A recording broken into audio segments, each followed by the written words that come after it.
consideration at the time of the signing of the contract in April of 2025, April 4 to be exact, right? In Dumaguete City, the same, the Elias Lintukan or Elias TV band was already well known, not only in the country but abroad as well. He was already a singing sensation. The band itself is widely known, while the manager Beverly Pumikpik Labad-Labad had no history whatsoever of managing any talent. O, ganun pala eh. Hindi ko maintindihan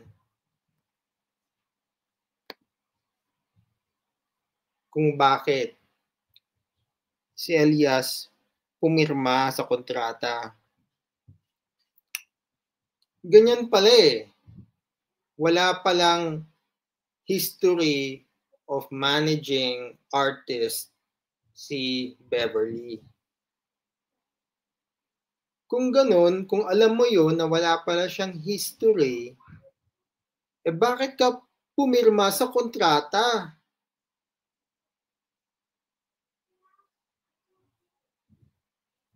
Sandali lang.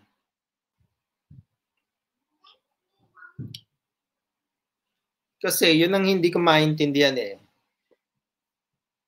So, alam mo, yung manager mo, walang history ng managing, eh bakit mo pinirmahan yung kontrata?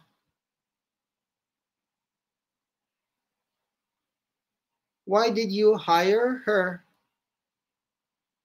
Kung ganun pala.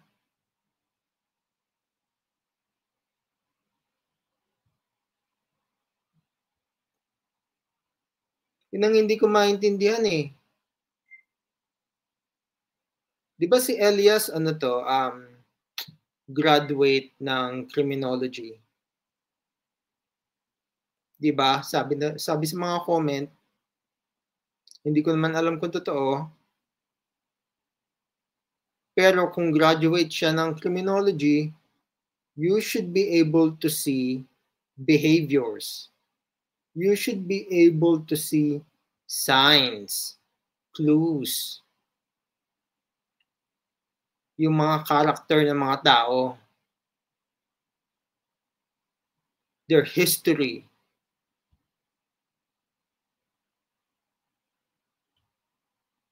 You graduated with a criminology. Tapos, hindi mo ginagamit yun whenever you see a lady na maputi, na mayaman. Sige, let's keep going. And as a matter of fact, in her previous declarations, she admitted that she had no history of managing artists.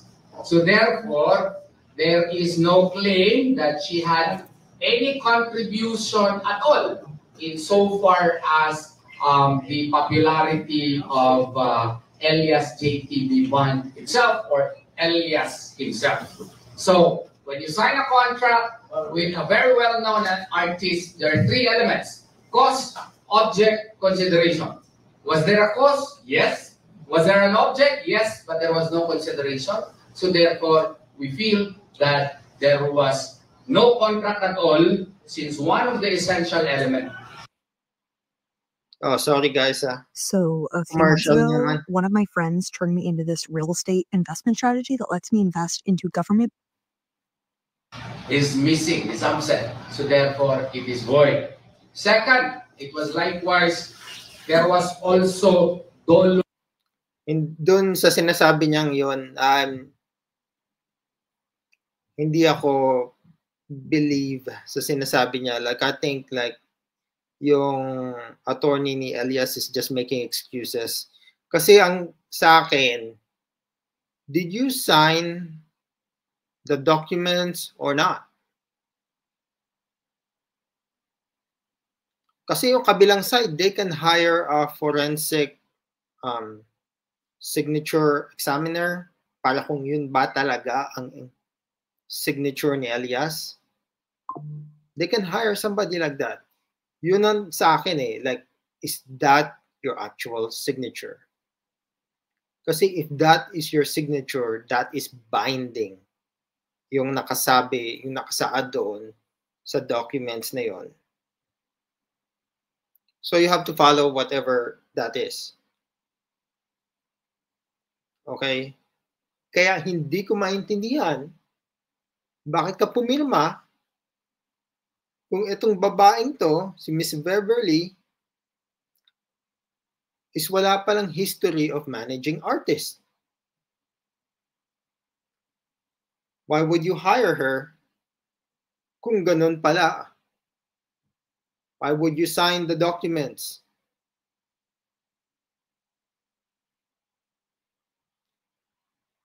Yun ang hindi ko maintindihan eh. Like, kasi kung ganun pala, dapat kasi hindi mo sinign. Kasi binding yun eh. Dapat naghintay ka muna, kumuha ka muna ng copy. Okay? Pinakita mo sa abogado bago ka nag-sign.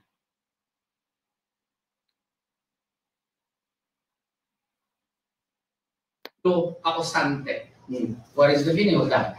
There is fraud in the causation of the contract, which means that at the time when the contract was signed, there was fraud employed by Beverly, such that she made Elias believe that she was very rich, or she is very rich, that she had all connections, and that her only intention is to help. Ang kanya lang daw nasa puso ay pagtulong daw. Okay, kung bakit mo pinaniwalaan? Yun ang tanong, bakit mo pinaniwalaan?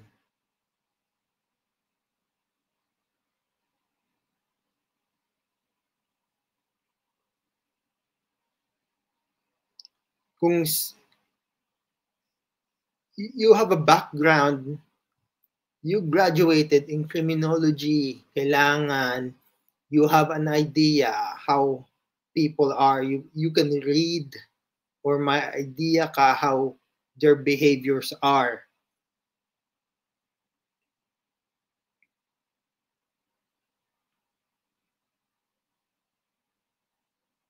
Dapat mabilis mong napapansin when somebody's lying to you. O binabasa mo ang history. I mean, kitang-kita naman eh. Yung babae walang history of managing. Why would you hire her?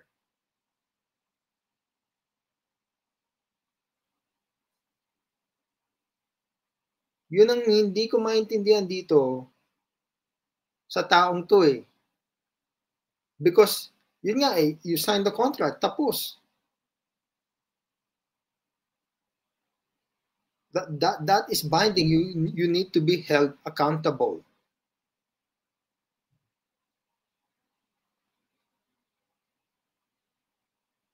Kaya nga yung advice ko sa mga nanonood dito, lalo na ganitong mga big contracts na to, yung mga kontrata ng mga bahay, yung mga big contracts na ganito, yung mga apartment, mga just big contracts, yung mga, kunwari,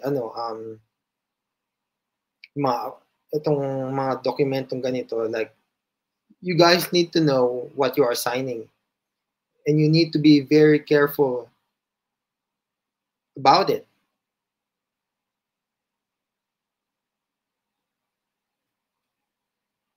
Okay? So, kay Elias. At wala daw siyang balak na magkapera dito. Pero iba po ang nangyari. Kasi sa kontrata pong pinarmahan na hindi dali-dali, kasi si Elias at that time and the bond also had to respect the contracts that they had concerning the show that they have to be present.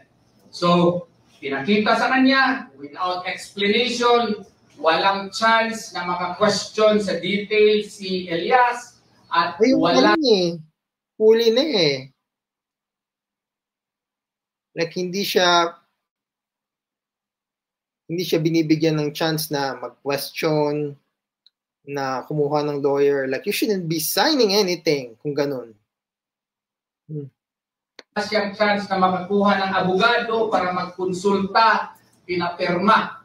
Blanco yung consideration kung magkano yung share ni Beverly Labad-Labad. Maglabad gini ang ulo. Why? Kasi nung pinakita na uli, kasi hindi siya binigyan ng kopya. Yung kontrata. Naka-indicate na yung 30%, pero yung other, basis ng 30%, blanco pa rin. Nakuha kami. Tapos, kung anumang corporation na itayo niya later, maski wala siyang contribution, 30% pa rin ang kanya at bilihin niya 50 pesos per share. Mas barato pa ang suka sa mong silingan kaysa sa iyahang share sa pagpalit sa corporation. Ito nga mga boss, in the end of the day, ikaw pa rin ang pumirma eh. So you need to be held accountable for your action. Hindi mo sana pinirmahan, wala ka sanang ganitong problema. Now, pinirmahan mo ba kasi yung babae maputi at mayaman, automatic ba dapat maniwala ka na?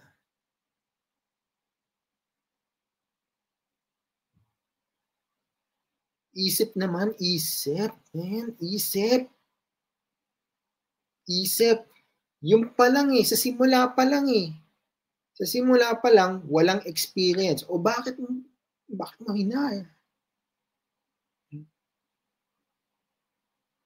Bakit ka nag-sign ng kontrata? Yung pa lang, tapos na eh.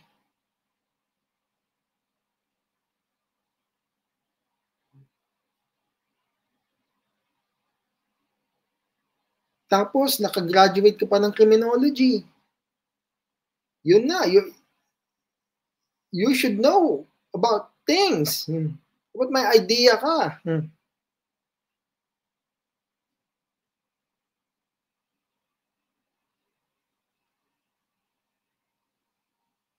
Alam nyo, mga boss,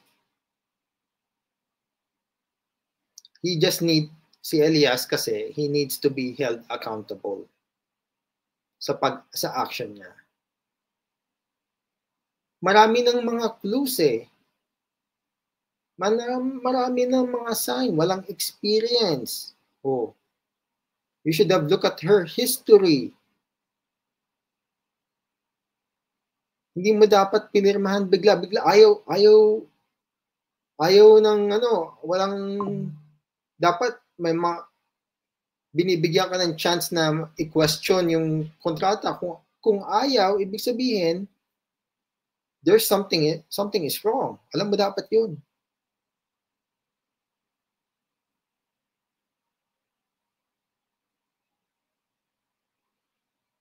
So, I mean, marami siguro magtataka kung bakit ko hindi ako sa side ng babae. Alam niyo yun. Doon lang ako sa bakit mo kasi pinirmahan. Dapat nasa defensive ka, hindi ka sa offensive. Defensive. Like magtatanong ka maraming tanong. Dapat may kasama kang lawyer. Dapat binabasa mo yung kontrata. Hindi yung offensive ka, hindi yung pirma ka lang ng pirma.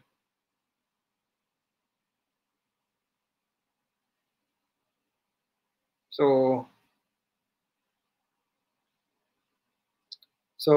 para sa akin, yun lang naman. Tignan na lang natin kung anong mangyari dito, mga boss. Kasi sa tingin ko, pumirma siya eh. Kahit na dito sa, sabi eh, dito sa conference na to, sabi pumirma siya eh.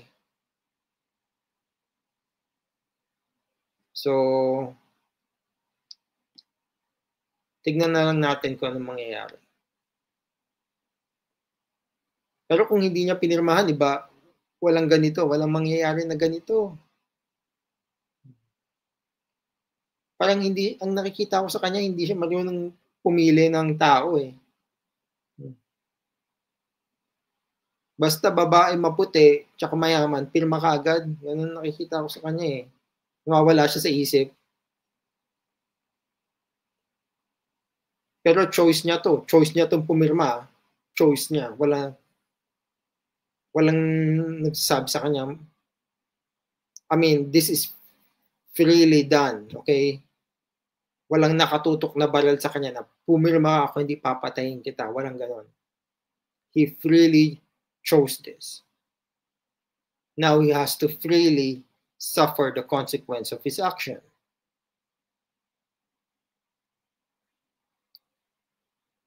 Kaya, yun lang naman. So, mag-ingat kayo sa mga kontratang pinipirmahan nyo. So, once again, I'm peacing out.